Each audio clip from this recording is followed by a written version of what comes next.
السلام علیکم ورحمۃ اللہ وبرکاتہ۔ شعبان المعظم کا مہینہ چل رہا ہے۔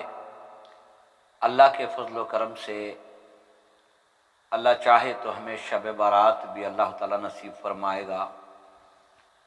شب برات بابرکت رات ہے۔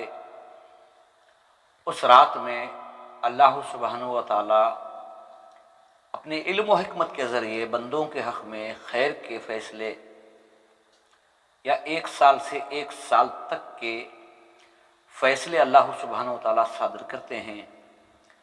تو اس رات میں بندوں کو بھی ایک اختیار ہے۔ ساری مخلوقات میں انسان ہی ایک ایسی مخلوق ہے جسے اختیار دیا گیا، اقتدار دیا گیا۔ اگر انسان چاہے تو اپنی تقدیر کو بھی بدل سکتا ہے۔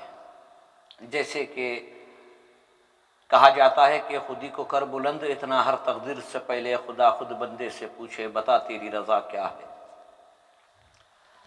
اللہ کی رحمت تو ہر ہمیشہ تو ہے ہی، لیکن اللہ تعالیٰ خود چاہتا ہے کہ خاص رحمتوں کے ذریعے میرے بندوں کو نفع پہنچایا جائے، دنیا اور آخرت کے اعتبار سے بہتر فیصلے ان کے لیے صادر کیے جائیں۔ لیکن اکثر لوگ جن کو صحیح طریقے سے دعا مانگنی بھی نہیں آتی، دوسرا اگر دعا مانگتے بھی ہیں تو پچھلے گناہوں پر توبہ کرنا نہیں معلوم ہے۔ دیکھو میرے بھائیو، جب تک انسان اپنے پچھلے گناہوں پر توبہ نہیں کرے گا، اس کی دعاؤں میں اتنا اثر نہیں ہوگا جتنا اسے ہونا چاہیے۔ بہتر ہے شعبان المعظم میں اب جو رات آنے والی ہے شب برات، اس میں سب سے پہلے میرا یہ کہنا ہے میرے بھائیو، سب سے پہلے اخلاص کے ساتھ پچھلی زندگی میں ہم سے جو بھول چوک جان کر یا انجانے میں ہوئی، سب سے پہلے اللہ سے ہم توبہ کریں گے، استغفار کریں گے، معافی مانگیں گے۔ ہو سکے تو اگر آپ کو اللہ نے مال دیا ہے تو صدقہ بھی کرو، شاید اللہ تعالیٰ صدقے کی برکت سے، دعاؤں کی برکت سے ہماری تقدیر بدل دے۔ جب تک گناہوں پر معافی نہیں چاہیں گے تب تک ہمارے آگے راستے نہیں کھلیں گے۔ اس کے بعد اگر رزق میں تنگی ہے تو اللہ کے یہاں سے رزق کی کشادگی کا سوال کریں گے۔ اگر عزت چاہتے ہو تو اس رات اللہ کے سامنے اخلاص کے ساتھ دعا کرو، اللہ سبحانہ و تعالیٰ عزت عطا کریں گے۔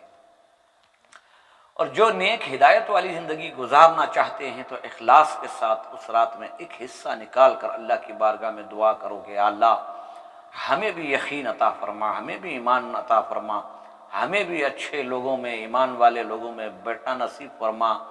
اور الہ العالمین، جو کچھ آج کی رات میں تیرے بندوں کے لیے، تیرے پیارے حبیب کی امت کے لیے خیر کے فیصلے ہو رہے ہوں تو اللہ اس میں ہمارا بھی حصہ نصیب فرما۔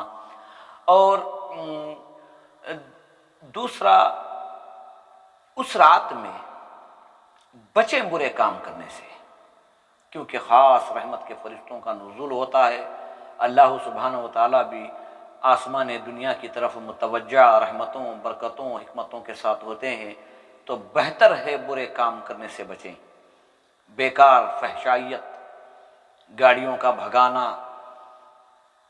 شور شرابہ، یہ کرنے سے بچیں۔ جتنا زیادہ دعا کریں گے انشاءاللہ اللہ سبحانہ و تعالیٰ کے خزانے بڑے ہیں، اللہ بڑے مہربان ہیں، اللہ بڑے رحم و کرم کرنے والے ہیں۔ اور آخر میں ایک بات کہنا چاہتا ہوں، اللہ کے نیک بندے، مومن بندے جہاں کہیں بھی روح زمین پر امت کی خیر کے لیے، اسلام کی کامیابی کے لیے، اسلام کے امن و سکون کے لیے دعائیں کر رہے ہیں تو اے اللہ ان کی دعاؤں کو قبول فرما اور ان کی دعاؤں میں ہمارا بھی حصہ نصیب فرما۔